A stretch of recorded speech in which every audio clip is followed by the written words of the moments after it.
Halo Happy Investor, kembali lagi dengan NH Korindo Sekuritas. Kali ini akan memaparkan salah satu emiten yang akan listing di Bursa Efek Indonesia, yaitu VKTR Teknologi Mobilitas Tbk dengan kode emitennya VKTR. Nah, kita lihat dulu untuk profil dari perusahaan ini. Jadi perseroan didirikan pertama kali dengan nama PT Bakri Steel Industries tanggal 23 November 2007 dan mulai beroperasi tahun 2007. Perseroan melakukan perubahan nama menjadi PT VKTR Teknologi Mobilitas tanggal 29 Maret 2022. Adapun kegiatan usaha perseroan saat ini bergerak di bidang perdagangan besar, mobil baru dan sepeda motor baru berupa kendaraan bermotor listrik berbasis baterai, komponen suku cadang, aksesoris mobil dan industri, karoseri kendaraan bermotor roda 4 atau lebih, kendaraan bermotor listrik berbasis baterai, sepeda motor roda 2 dan 3 serta industri pengecoran besi dan baja, industri suku cadang dan aksesori kendaraan bermotor roda 4 atau lebih melalui perusahaan anak.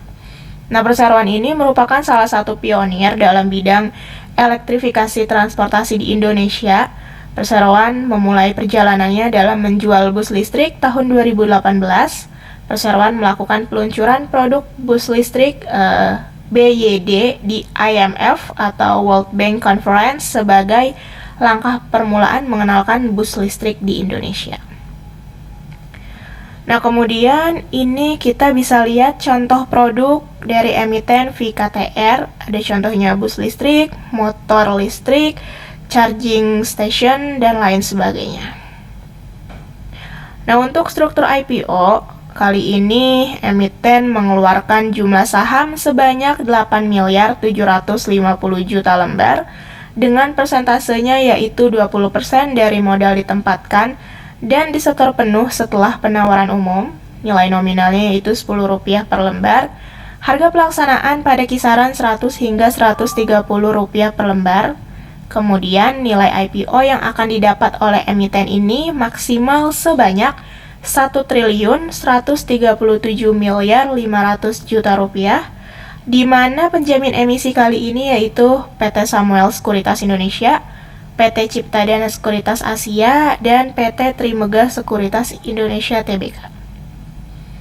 Nah, kemudian untuk jadwal IPO, masa penawaran awalnya yaitu 26 hingga 31 Mei, tanggal efektif 8 Juni, masa penawaran umum 12 hingga 14 Juni, tanggal penjatahannya 14 Juni, dan kemudian tanggal distribusi sahamnya 15 Juni, dan tanggal pencatatan pada Bursa Efek Indonesia yaitu 16 Juni. Nah, kemudian dana hasil IPO secara rinci 39,93% akan digunakan untuk belanja modal, 11,59% ini akan diberikan kepada perusahaan anak yaitu PT Bakri Auto Parts dalam bentuk penyertaan modal yang akan digunakan untuk kepentingan pengembangan usaha yang dapat mendukung kegiatan usaha perseroan.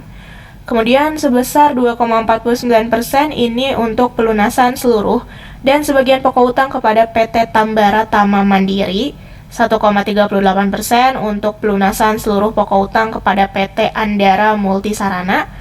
Kemudian sebesar 44,61% ini digunakan sebagai modal kerja atau operational expenditure dalam rangka memenuhi kebutuhan operasional. Nah, kemudian keunggulan kompetitif dari emiten yang satu ini antara lain salah satu pelopor industri KBLBB, baterai, dan elektrifikasi transportasi di Indonesia. Kemudian juga salah satu pelopor sepeda motor listrik dengan mengutamakan kenyamanan dan keamanan. Perseroan mengembangkan fasilitas produksi yang dilengkapi dengan teknologi terbaru dan ramah lingkungan. Perseroan memiliki kemitraan strategis dengan regulator, bus operator, dan partner industri, dan lain sebagainya. Nah, kemudian untuk faktor-faktor risiko, yang pertama, risiko utama ini merupakan risiko persaingan usaha. Kemudian ada risiko usaha yang patut diperhatikan yaitu risiko perubahan teknologi, risiko terkait dengan pasokan bahan baku, risiko investasi, dan sebagainya.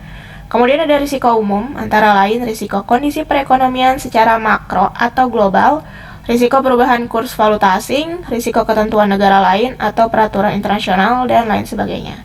Adapun bagi investor, risiko yang patut diperhatikan antara lain risiko likuiditas saham, risiko harga saham yang dapat berfluktuasi, risiko kemampuan perseroan membayar dividen di masa depan akan bergantung pada laba ditahan, kondisi keuangan, arus kas, dan kebutuhan modal kerja di masa depan, dan lain sebagainya. Nah, kemudian di sini untuk key financial highlights yang pertama dan neraca keuangan. Untuk rasio-rasionya per 31 Desember 2022, current rasionya sebesar 74,62%, debt to equity rasionya 68,65%, debt to asset rasionya 18,27%, ICR sebesar 893,12%, dan DSCR-nya yaitu 216,14%. Nah, adapun untuk laporan laba rugi, kalau kita lihat rasio-rasionya per 31 Desember 2022, gross profit marginnya ini tercatat 17,99%, net profit margin 6,37%, return on assets tercatat 6,61%, return on equity-nya 24,83%. Adapun revenue juga mengalami pertumbuhan yang cukup signifikan, yaitu 57,71%. Oke, sekian mengenai paparan kali ini. Terima kasih.